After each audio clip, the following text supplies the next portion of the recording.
lashed. And so what did it, look at verse 26. I love the way he speaks to them. He says, for as the Father has life in himself, so he has granted the Son to have life in himself. Verse 27, and he has given him authority to judge, because he is the Son of Man. He's like, can I just tell you guys a little bit? I know you're really jealous that he's healed on the Sabbath, but can I tell you something? I'm not stopping. If you think that I'm going to stop, you're wrong. I'm going to keep on doing what I have been called to do, because my daddy loves me. Yeah. Can I tell you that in itself will bring healing to your heart? Because you could be in a house where you feel so rejected, and you might be somewhere where people will put you down. They'll speak negative of you. Especially if you've come out of divorce, especially if you've come out of trauma, especially if you've come out of surgery, you will be hurt some way or another.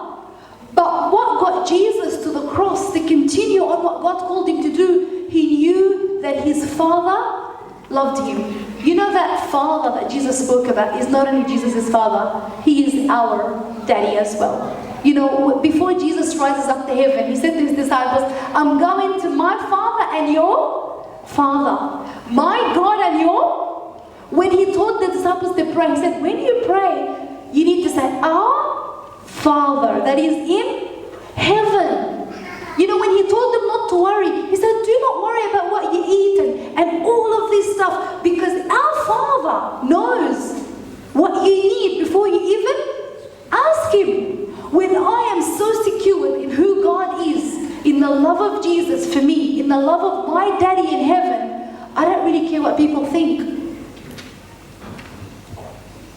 But if I'm not secure, and I will end up with a stony heart, how do I get rid of, and this is something we're going to do today, how do I get rid of that stony heart? You know, Ezekiel 36:25, one of my favorite verses. It says, I will sprinkle, if it's on the board, can we read it together? Let's read it together. I'll sprinkle. And you will be clean. I will cleanse you from all your impurity and from all your idols. I will give you a new heart and put a new spirit in you. I will remove you from your heart, so give you a heart of flesh. Can I tell you something? Theology and preaching does not remove the heart of stone. I could be here all night today and nothing would happen. It's only when God's presence comes, and you'll feel it when we pray, and God touches you. He is the only one that can remove the heart of stone.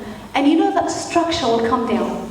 But it starts by you saying, God, I want to get well. You know, Jesus said to this man, do you want to get well? It's by me believing that God can do something. You know, you can go to psychologists or counseling, you can pay so much money, they'll sit down, they'll take your money, and then they'll ask you questions, and they'll hear your heart out, and then they'll just tell you, see you next time. That's how much it's going to cost in the next visit. That's all they're going to do. It's only when Holy Spirit comes and touches that little heart of yours, and all those structures come tumbling down, and you begin to feel, God, I can feel your love. You know, so many people go to church and come out the same. They go to a meeting and come out, nothing happens. And it's only because that structure is so solid. It is so stuck in. And you know, the simple rule is, if you were born in a family where there's not so much affection, not so much love, daddy wasn't good enough, mommy did drugs, what would happen is that the heart of stone will be there, and only God can bring it down. If you were born in a family where there's lots of love, lots of affection, it will develop, but it will not be rigid. It will be and it's much easier to come down.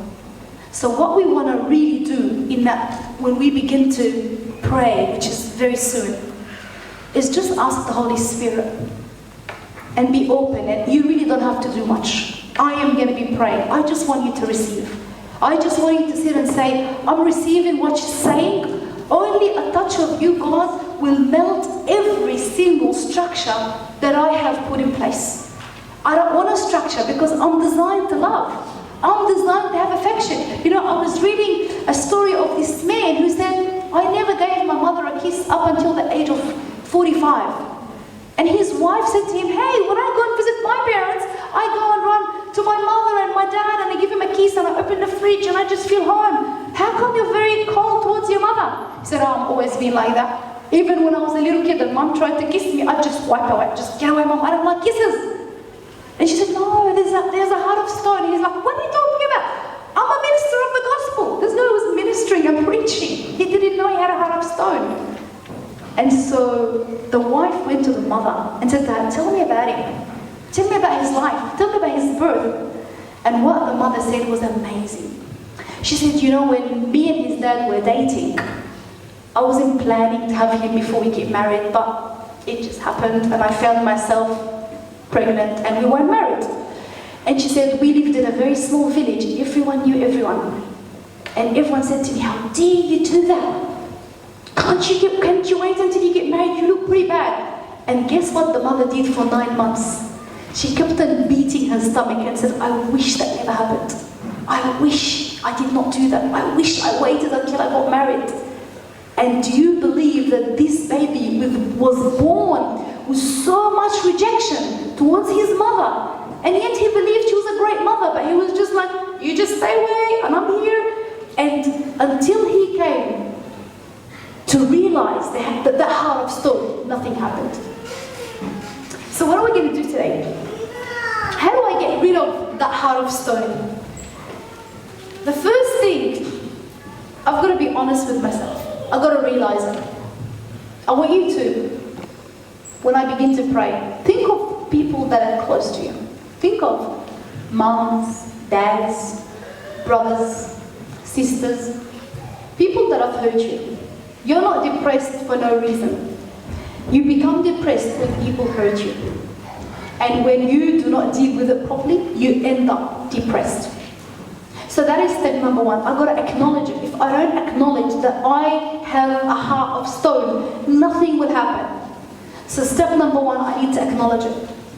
Step number two, forgive that person. Now, a lot of people freak out when we talk about forgiveness because they're like, I want to go back and talk to them. I'm not asking you to do that. When you forgive somebody, you don't need to go back and speak to them. Forgiveness is a choice. You know, before Jesus goes to the cross, he was battling so much emotions. And in the Garden of Gethsemane, he sat there telling his Father, if it is possible, remove the cup from me. If it is possible, can there be another way instead of me being crucified? And then he said, but let it not be my will, but your will. Forgiveness is the Father's will. So when I forgive, sometimes I don't necessarily feel like it, but it's not emotional. It's not, oh my God, no one feels like, when somebody hurts me, I don't feel like forgiving them. So now I just gotta, it's a decision.